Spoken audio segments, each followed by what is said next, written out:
मन भावन चावड़ी समारोह की झलक। बाबा एक दिन मस्जिद में और दूसरे दिन चावड़ी में विश्राम किया करते थे और यह कार्यक्रम उनकी महासमाधि लगने तक चालू रहा। भक्तों ने चावड़ी में नियमित रूप से उनका पूजन अर्चन 10 दिसंबर सन 1909 से आरंभ कर दिया था।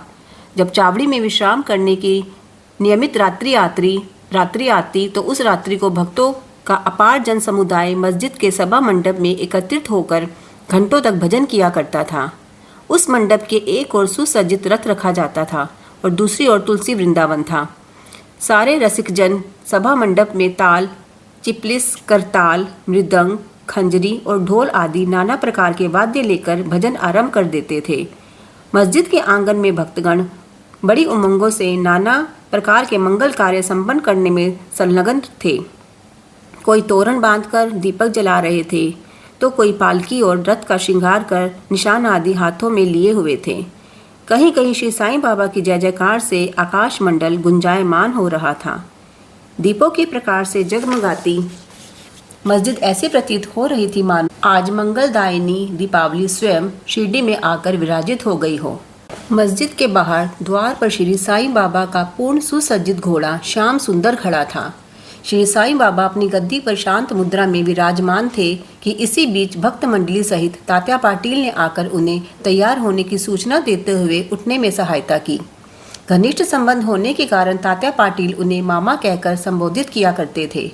बाबा ने सदैव की भांति अपनी वही कफनी पहनकर बगल में सटका दबाकर चिलम और तंबाकू साथ लेकर कंधे पर एक सुनहरा जरी का शेला डाल लिया। इसके पश्चात स्वयं बाबा ने धूनी को प्रज्वलित रखने के लिए उसमें कुछ लकड़ियां डालकर तथा धूनी के समीप के दीपक को बाएं हाथ से बुझाकर चावड़ी की ओर प्रस्थान किया। इस अवसर पर नाना प्रकार के वाद्य बजने लगे। सामने रंग बिरंगी आतिशबाजी होने लगी और नर नारी भांति भांति के वाद्य बजाकर उनकी कीर्ति के भजन गाते हुए आगे आगे चलने लगे। जैसे ही बाबा ने मस्जिद की सीढ़ी पर अपने चरण रखे वैसे ही भालदार ने ललकार कर उनके प्रस्थान की सूचना दी। दोनों ओर से लोग चंवर लेकर खड़े हो गए और उन पर पंखा झलने लगे। फिर पथ पर दूर तक बिछे हुए कपड़ों के ऊपर समारोह आगे बढ़ने लगा। तात्या पाटिल उनका बायां तथा महालसापति दायां हाथ पकड़कर तथा बापू साहेब जोग उनके पीछे छत्र लेकर चलने लगे। इनके आगे आगे पूर्ण सुसज्जित अश्व श्याम सुंदर चल रहा था और उसके पीछे भजन मंडली तथा भक्तों का समूह वाद्यों की ध्वनि के संग हरि और साईं नाम की ध्वनि जिससे आकाश गूंज उठता था। अब समारोह चावड़ी के कोने पर पहुंचा और सारा जन समुदाय अत्यंत आनंदित तथा प्रफुल्लित दिखलाई पड़ने लगा।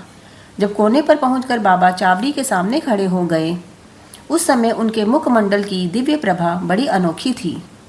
ऐसा प्रतीत होने लगा मानो अरुणोदय के समय बाल रवि क्षितिज पर उदित हो रहा हो।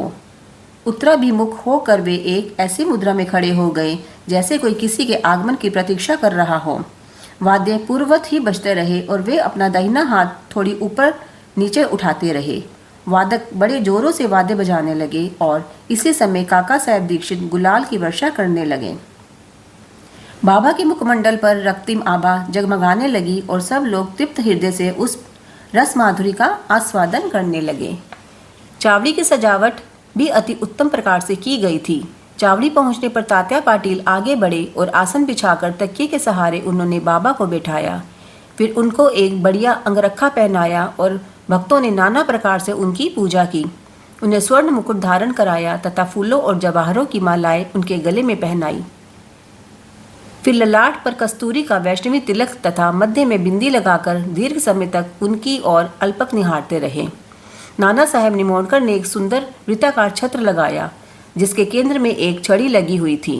बापू साहेब जोग ने चांदी की एक सुंदर थाली में पाद प्रक्षालन किया और अर्घ्य देने के पश्चात उत्तम विधि से उनका पूजन अर्चन किया और उनके हाथों में चंदन लगाकर पान का बीड़ा दिया।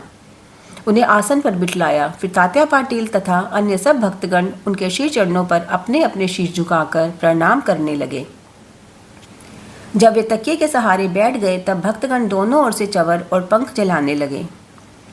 श्यामा ने चिलम तैयार कर तात्या पाटिल को दी। उन्होंने फूंक लगाकर चिलम प्रज्वलित की और उसे बाबा को पीने को दी। उनके चिलम पी लेने के पश्चात फिर वह भक्त महालसापति को तथा बाद में सब भक्तों को दी गई। अंत में मांगलिक स्वर में वाद्य बजने लगे और बापू साहेब जोग ने बाबा की यथाविधि आरती की। आरती समाप्त होने पर भक्तों ने बाबा को प्रणाम किया और उनकी आज्ञा लेकर सब एक एक करके अपने घर लौटने लगे। तब तात्या पाटिल ने उन्हें चिलम पिलाकर गुलाब जल, इत्र इत्यादि लगाया और विदा लेते समय गुलाब का एक पुष्प दिया। तभी बाबा प्रेम पूर्वक कहने लगे कि तात्या, मेरी देखभाल भली भांति करना। तुम्हें घर जाना है तो जाओ, परंतु रात्रि में कभी कभी आकर मुझे देख भी जाना। तब स्वीकारात्मक उत्तर देकर तात्या पाटिल चावड़ी से अपने घर चले गए। फिर बाबा ने बहुत सी चादरें बिछाकर स्वयं अपना बिस्तर लगाकर विश्राम किया। ओम साई राम।